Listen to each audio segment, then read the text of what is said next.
بسم اللہ الرحمن الرحیم۔ السلام علیکم۔ آپ دیکھ رہے ہیں یوٹیوب چینل عام سی باتیں۔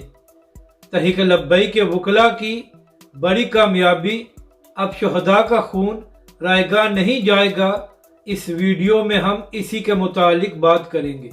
ناظرین کرام، ہری پور حویلیہ میں تحریک لبیک پاکستان نے علامہ سعد حسین رضوی کی سربراہی میں میلاد کی ریلی نکالی تھی، جہاں پر پولیس کی جانب سے تحریک لبیک کے کارکنوں پر گولیاں برسائی گئی تھی اور سانحہ حویلیہ میں اب تک تحریک لبیک پاکستان کے 5 کارکن شہید ہو چکے ہیں۔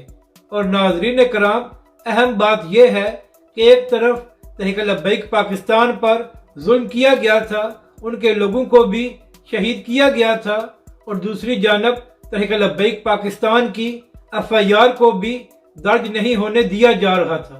تو اسی حوالے سے تحریک لبیک کے وکلاء نے جسٹس آف پیس حویلیہ سے رجوع کیا تھا اور کہا تھا کہ حکم دیا جائے کہ تحریک لبیک پاکستان کی FIR کو درج کیا جائے۔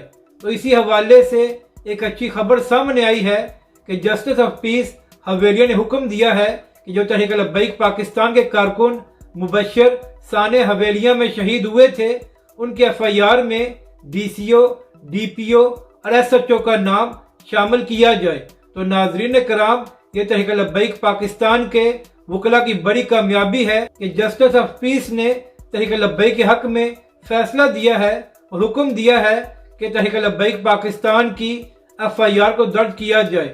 تو ناظرین کرام، یہ تحریک لبیک کے وکلاء نے ایک بہت بڑا کام کیا ہے، اور اب انشاءاللہ یہی امید رکھنی چاہیے کہ تحریک لبیک پاکستان اور علامہ سعد حسین رضوی کو انصاف ملے گا، اور جن لوگوں نے تحریک لبیک کے کارکنوں کا خون بہایا ہے ان کو سزا بھی ملے گی، اور تحریک لبیک کے شہداء کا خون رائے گاہ بھی نہیں جائے گا۔ اپنی رائے کا ضرور اظہار کریں کہ آپ کو یہ ویڈیو کیسی لگی، اور ہمارے اس چینل کو بھی سبسکرائب کریں۔